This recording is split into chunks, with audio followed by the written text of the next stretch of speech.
Bismillahirrahmanirrahim.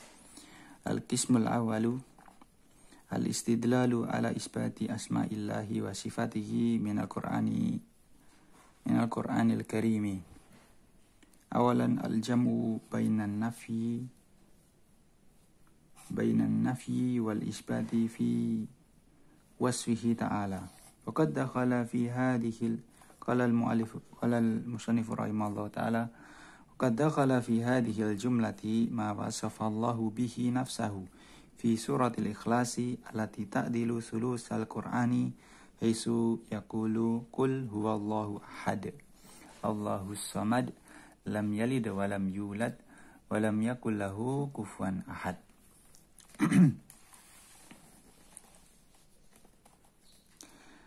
Asyarhu wa qad dakhala fi hadhihi al-jumlati ay allati taqaddamat wa hiya qawluhu wa huwa subhanahu qad jama'a fima wasafa wa sama bihi nafsahu bainan nafyi wal isbati fa arada huna an yuwarida ma yadullu ala dhalika min al-kitabi wa sunnati wa bada'a bi suratil ikhlasi li fadliha wa summiyat bidhalika li annaha akhlasat fi sifatillahi wa li annaha tukhallisu qari'aha minasyirki.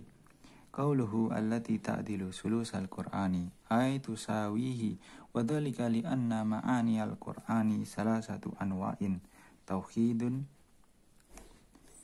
wa qasasun wa ahkamun wa hadhihi suratu fiha sifatur rahmani fahiya fi tauhidi wahdahu fasarat ta'dilu sulusal qur'ani والدليل على أن هذه السورة تعديل ثلث القرآن ما رواه البخاري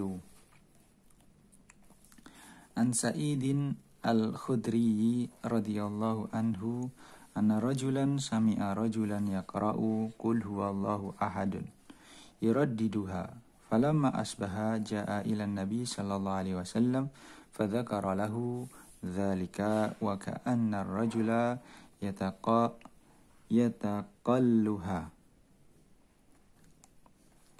فقال النبي صلى الله عليه وسلم والذي نفسي بيده إنها لتعدل ثلث القرآن. قال الإمام ابن القيم رحمه الله والأحاديث بكونها تعديل ثلث القرآن تكاد تبلغ مبلغ التوتر حيث يقول الله جل شأنه قل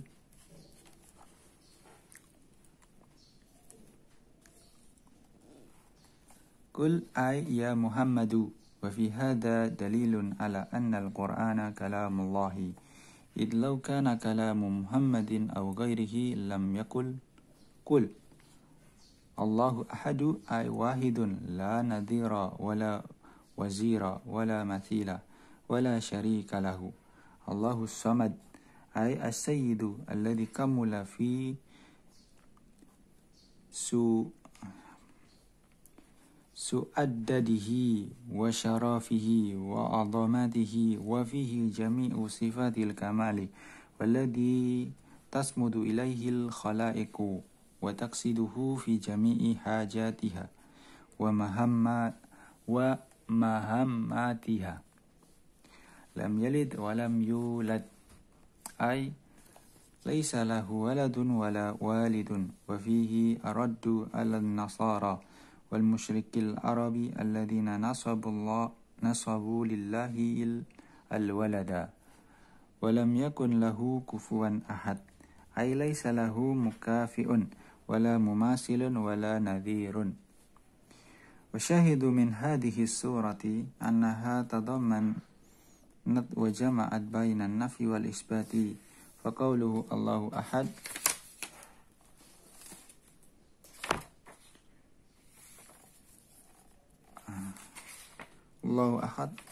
الله الصمد إثبات وقوله لم يلد ولم يولد ولم يكن له كفوا أحد نفي.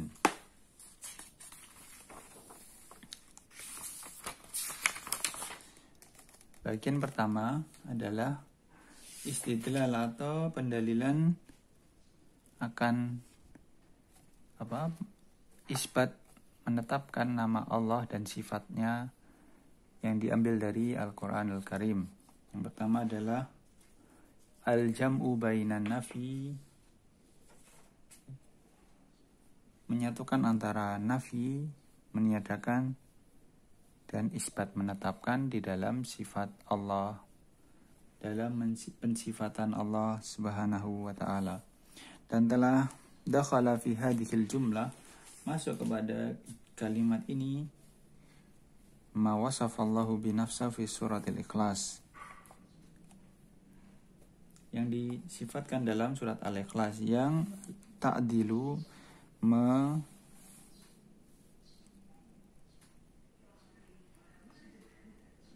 ta'dilu setara dengan sepertiga Al-Quran.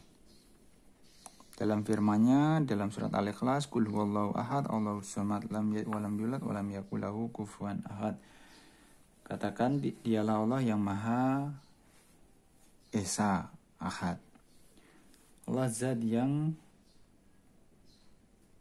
segala sesuatu bergantung padanya. Dia tidak beranak, tidak punya anak, dan tidak diperanakan. Dan tidak ada satupun yang setara dengannya. Asyarhu, penjelasan pada paragraf ini ya. Maka dakhala fi hadhil jumlah, ini menunjukkan kepada hal itu ya, yang telah berlalu penjelasannya. Ya, ini di ucapan musannif, penulis, yakni wa huwa subhanahu qad jama'a fi ma wasafa wa samma bihi nafsahu bainan nafi wal isbat. Ini menunjukkan kepada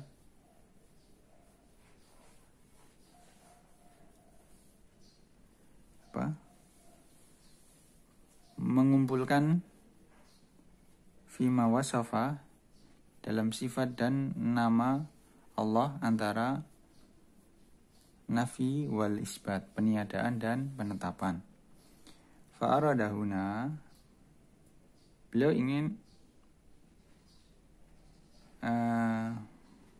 menginginkan di sini adalah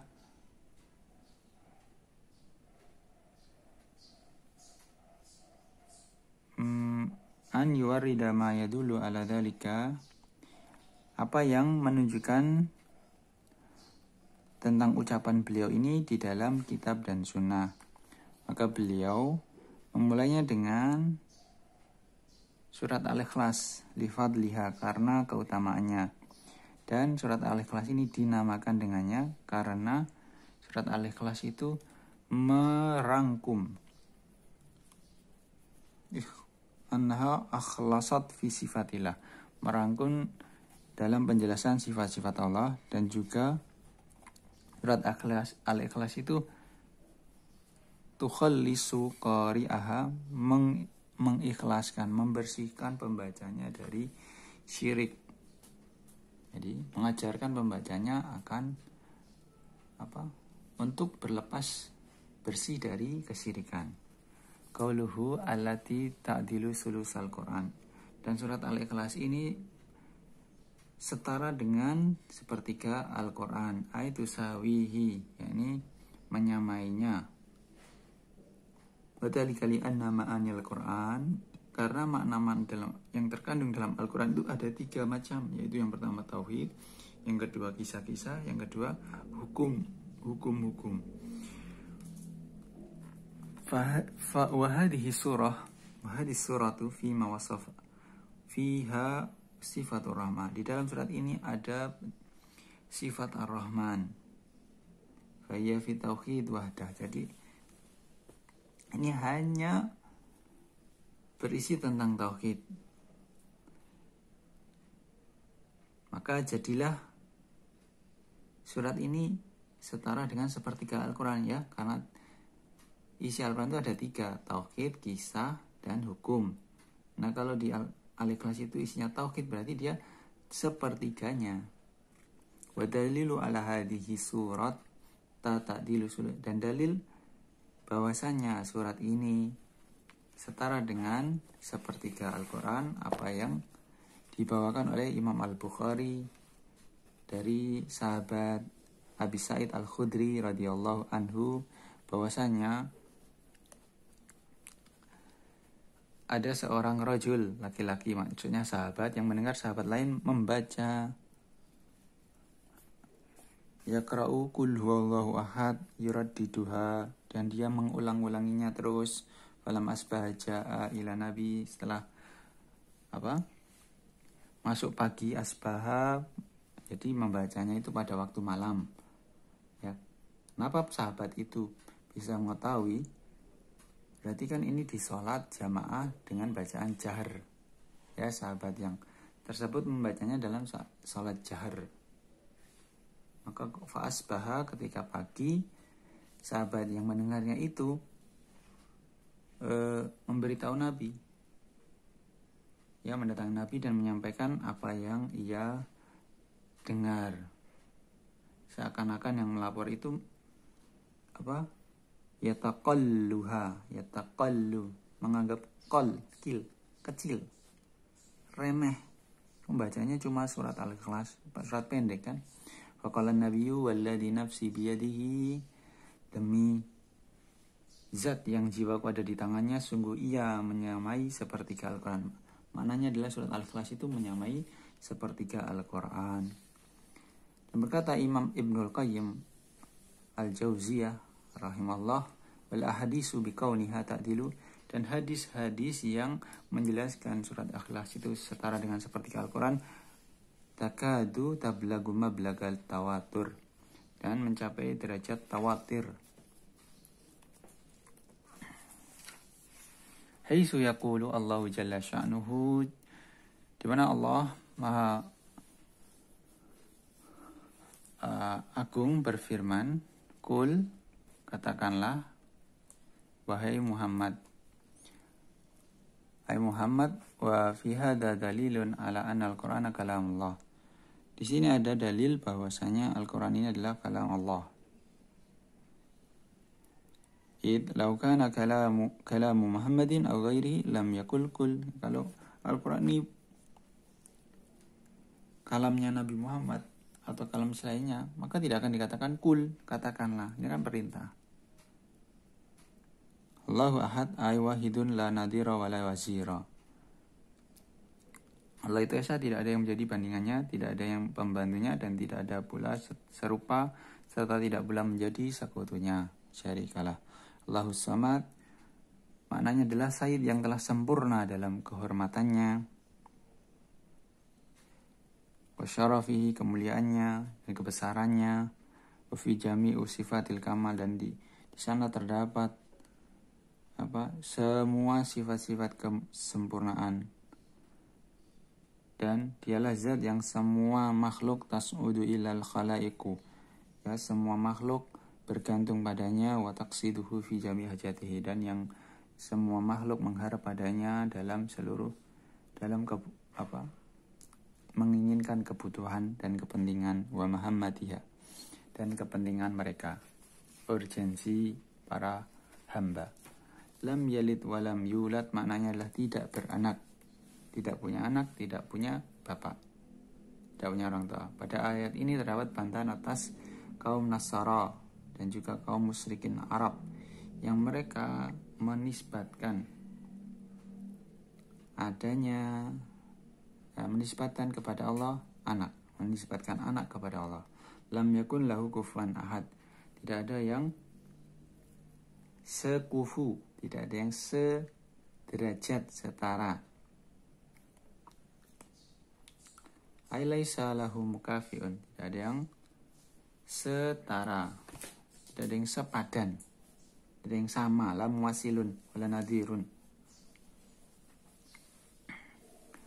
Wa syahidu min hadhihi surah, yang menjadi syahid, dalil syahid, jadi penguatnya, annaha tadammanat wa jama'at bainan nafi Bahasanya dalam surat ini mengandung dan mengumpulkan antara nafi, meniadakan, dan menetapkan. Maka firman Allah, Allahu Ahad, Allahu Samad ini isbat, penetapan, dan wa qauluhu lam yalid wa lam yulad wa lam yakul lahu kufuwan ahad ini peniadaan. Ya, meniadakan. Barakallahu fiik.